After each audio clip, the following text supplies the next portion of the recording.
Shri Swami Samarth. Hello, हाय, नमस्कार. श्री स्वामी समर्थ सगळ्यांना. तुमचं स्वागत आहे माझं चॅनल नीता इजी शिलाईमध्ये. तर आजच्या व्हिडिओमध्ये तुम्हाला मी प्रिन्सेस कट ब्लाऊजचं कटिंग दाखवणार आहे. तेही मी माझं स्वतःचं ब्लाऊज शिवणार आहे आणि ब्लाऊज तयार झाल्यानंतर तुम्हाला वेअर करून सुद्धा दाखवणार आहे की फिटिंग वगैरे कशा पद्धतीने बसतं ते. तर काय होतं, आम्हाला आमची ब्लाऊज कधी शिवायला वेळच मिळत नाही. कट करून घेऊन जे कारागीर आमच्याकडे येतात त्यांच्याकडूनच शिवून घ्यावं लागतं. तर आज म्हटलं स्वतःच्याच ब्लाऊजांचा एखादा व्हिडिओ दाखवावा, कारण रोज कस्टमरचेच ब्लाऊजचे व्हिडिओ टाकते. तर स्वतःच्या ब्लाऊजांचा असा ढीग पडला आहे, शिवायला वेळ नाही, कारण बाहेरची ऑर्डर पूर्ण करता करता दिवस कसा संपून जातो हे कळत नाही. त्यामुळे आपली ब्लाऊज तशीच राहतात. त्यामुळं हे ब्लाऊज तुम्हाला मी कट करून शिवल्यानंतर मी वेअर करून देखील दाखवणार आहे की फिटिंग वगैरे कशा पद्धतीने येतं ते. तर बघा, इथं मी अस्तर घेतलेलं आहे, त्याचं डबल फोल्ड करून घेतलेलं आहे, बघू शकता. आणि माझ्याकडच्या साईडला ही फोल्डिंगची बाजू आहे. तर आता इथं उंचीचं माप घेऊया. तर ब्लाऊजची उंची बघा 14 इंच आहे. त्यामध्ये 1 इंच मार्जिनचा मिसळला तर 15 इंच झालं. तर इथे शोल्डर बघा मी 5.5 इंच घेणार आहे. शोल्डरला लाईन आखून घेतली आणि जितकं शोल्डर घेतलंय त्याच्यापेक्षा अर्धा इंच जास्त मुंडा घेतलेला आहे. आणि इथे देखील 5.5 इंच आहे का ते पाहून घ्यायचं आणि ही मुंड्याची लाईन पूर्ण आखून घ्यायची. त्यानंतर ब्लाऊजची छाती बघा 36 इंच आहे. तर 36चा चौथा भाग 9 इंच होतो. तर 9 इंचावर असा पॉईंट दिला, मार्जिनसाठी 1.5 इंच घेतलं आणि ही लाईन देखील छातीची आखून घेतली. त्यानंतर ब्लाऊजची कंबर बघा 32 आहे. तर 32चा चौथा भाग 8 इंच होतो. तर 8 इंचावर एक पॉईंट दिला, पाठीमागील दातासाठी 1 इंच घेतला आणि मार्जिनसाठी 1.5 इंच घेतलेला आहे. तर ही मार्जिनची फिटिंगची लाईन आखून घेतली. त्यानंतर आता इथं आपण मुंडा कोल्लीचं माप घेऊया. तर इथे बघा 1.5 इंचावर मी पॉईंट दिला, तसा टेप खाली ओढायचा आहे आणि आणखीन 1 इंचावर पॉईंट द्यायचा आणि हा असा मुंड्याचा आकार काढून घ्यायचा आहे. तर मी इथं फक्त एकच मुंड्याचा आकार काढलेला आहे, हा म्हणजे पाठीमागील मुंड्याचा आकार, कारण हे ब्लाऊज आपल्याला प्रिन्सेस कट करायचं आहे. इथे गळा रुंदी बघा मी 2.25 इंच घेतलेली आहे. गळा खूप डीप असेल 11 वगैरे तर तुम्ही इथे 2 इंच सुद्धा घेऊ शकता. तर मी इथं पाठीमागील गळा 9.5 इंच घेणार आहे. त्यामधील मार्जिनचा अर्धा इंच वाढवला तर 10 इंच होतं. तर ते 10 इंचावर पॉईंट दिला. तर मी गळ्याला काहीतरी वेगळी डिझाईन बनवणार आहे, त्यामुळे फक्त मी इथं आकार काढून ठेवते. गळा तुम्हाला मी शिवल्यानंतर दाखवीन की कशा पद्धतीचा गळा बनवलेला आहे. तर आता बघा, आपल्याला प्रिन्सेस कट ब्लाऊज कट करायचे, तर मी हे आता पहिला कट करून घेते. आता बघा, हे ब्लाऊज आपल्याला डायरेक्टच कट करायचं आहे, त्यामुळे हा जो पार्ट आपण कट केलेला आहे हा असा डायरेक्ट ह्याच्यावरती ठेवून घ्यायचा. बघा असं ठेवून घेतल्यानंतर ह्याच्या भोवत्याने आपल्याला मार्किंग करून घ्यायचं आहे.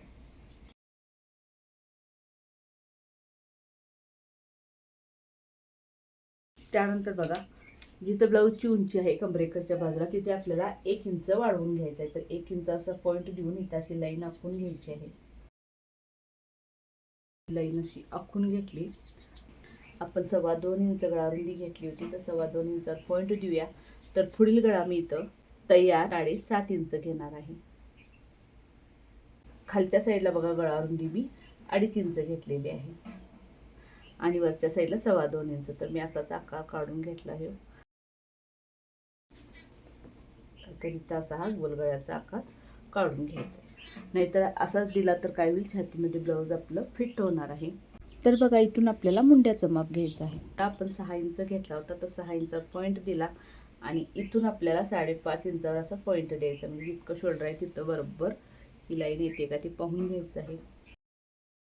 तरी मुंड्याची लाईन आखून घेतली. आता इथून आपल्याला 1 इंचावर पॉईंट द्यायचा आहे. तर 1 इंच असा पॉईंट दिला आणि हा थोडासा असा बघा गळ्याच्या साईडून आतून घेऊन आपल्याला पुढील मुंड्याचा आकार काढून घ्यायचा आहे. आता पुढील मुंड्याचा आकार काढून झाला. त्यानंतर बघा आपल्याला टक्स पॉईंट घ्यायचा आहे. तर टक्स पॉईंटसाठी काय करायचं आहे, ब्लाऊजची जितकी छाती आहे त्याचा चौथा भाग घ्यायचा आहे. तर इथं ब्लाऊजची छाती 36 आहे, तर 36चा चौथा भाग 9 इंच झाला. त्यामध्ये आपल्याला 1.5 इंच मिसळायचं आहे. तर 9 मध्ये 1.5 इंच मिसळल्यानंतर 10.5 इंच झालं. तर 10.5 इंचावर एक असं पॉईंट देऊन घेतला. त्यानंतर बघा, इथे जो आडवा डाच आहे त्याच्यासाठी आपल्याला ब्लाऊजची जितकी छाती आहे त्याच्या 2 इंचामध्ये आपल्याला एक असा पॉईंट द्यायचा, म्हणजे 3.6 इंच आपल्याला अंतर घ्यायचं आहे. समजा जर तुमच्या ब्लाऊजची छाती 40 असेल तर इथे एक पॉईंट दिला तर झालं 4 इंच. या पद्धतीने तुम्हाला घ्यायचं आहे. तर इथे बघा 3.6 इंचावर मी असा पॉईंट दिला आणि इथं जितकं घेतलेलं आहे त्याच्यापेक्षा 5 इंच जास्त आपल्याला इथून इथं घ्यायचं आहे. तर इथं 3.6 इंच घेतलेलं आहे, तर इथे मी 4 इंच घेणार आहे आणि ही तिरकी लाईन अशी आपल्याला आखून घ्यायची आहे. तर ही तिरकी लाईन आखून घेतली, त्यानंतर आपल्याला इथं डाचासाठी वाढवून घ्यायचं आहे.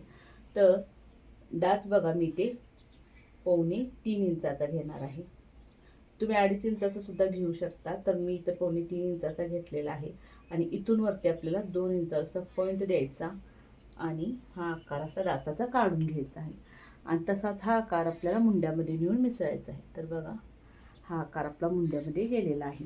तर आपलं मार्किंग झालेलं आहे, पण आता जो भाग आपण इथं एक्स्ट्रा वाढवून घेतलेला आहे डाचासाठी तो आपला कमी पडणार आहे, कारण हा भाग आपला कट होऊन जाणार आहे. त्यामुळे जितकं अंतर इथं घेतलेलं आहे ते इकडं आपल्याला वाढवून घ्यायचं आहे. तर मी इथं 3.25 इंच वाढवून घेते आणि इथे बघा जिथे आपलं मुंडा आहे तिथे आपल्याला 1 इंच वाढवून घ्यायचं आहे आणि ही लाईन अशी आखून घ्यायची आहे. त्यानंतर बघा इथून इथपर्यंत जिथं आपलं हे डाचाचं मार्किंग केलं तिथपर्यंत तिरकी लाईन आखून घ्यायची आहे आणि ह्या तिरक्या लाईनीवरूनच आपल्याला कट करायचं. ह्या साईडला सुद्धा काही जण आखून घेतात, पण मी तसं घेत नाही. तुम्ही ह्या पद्धतीने एकदा कट करून बघा, खूप छान ब्लाऊज येतं आणि फिटिंग देखील खूप छान बसतं. तर बघा आता आपण कट करून घेऊया. अगदी व्यवस्थित असं कटिंग करून घ्यायचं आहे. इकडं जर तुम्ही कट केला तर ब्लाऊज मग पुढं मागं कमी जास्त वगैरे होते. तर ह्या पद्धतीने कटिंग करा, अजिबात कमी जास्त वगैरे काही होत नाही.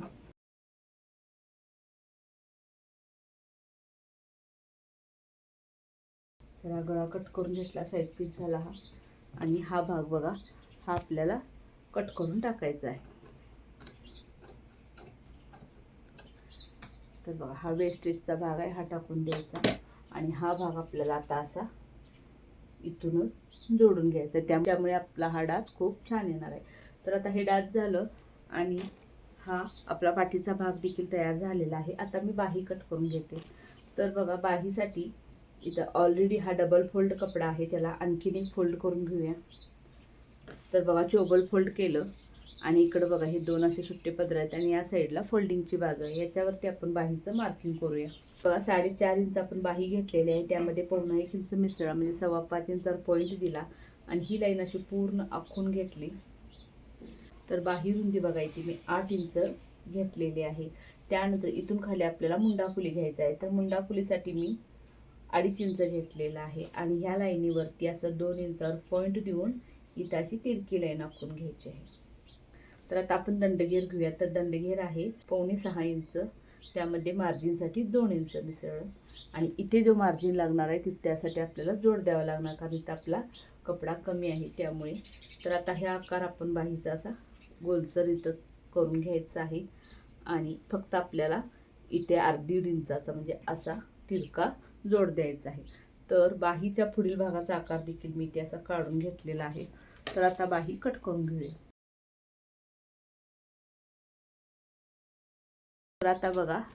तर आता अस्तरचा भाग कट करून झालेला आहे. आता हे अस्तरचे पॅटर्न साडीतल्या भागावरती ठेवून कट करून घेऊया. तर इथं मी पहिला बाही ठेवून घेतलेली आहे. तर इथे 1/2 इंच वगैरे सोडायची काही गरज नाही, कारण तर खालच्या साईडला काटच असल्यामुळे डायरेक्ट आहे असंच मी इथं बाही ठेवून घ्यायची आहे आणि बाही आपल्याला कट करून घ्यायची आणि असे कट्स मारून घ्यायला विसरायचं नाही. त्यामुळे काय होतं बाही उलटसुलट होते, म्हणून कट मारून घेतले की बाही आपली अगदी व्यवस्थित येते. तर आता इथे बघा पाठीचा भाग ठेवून घेते. पाठीचा भाग जसा आहे तसाच कट करायचा, कुठेही वाढवायचं वगैरे काही नाही. प्रिन्सेस कट ब्लाऊजमध्ये जसे अस्तरचे पॅटर्न आहे सेम तसंच आपल्याला साडीतले पॅटर्न कट करून घ्यायचं आहे. अजिबात कुठेही वाढवायचं एक्स्ट्रा वगैरे ठेवायची काही गरज नाही. तर हे दोन्हीही भाग एक असं ठेवून मी कट करून घेणार आहे. तर हा व्हिडिओ तुम्हाला कसा वाटला मला नक्की कमेंट करून सांगा आणि व्हिडिओ आवडला असेल तर लाईक शेअर आणि सबस्क्राईब करायला विसरू नका. तर चला भेटूया पुढच्या व्हिडिओमध्ये. Bye bye.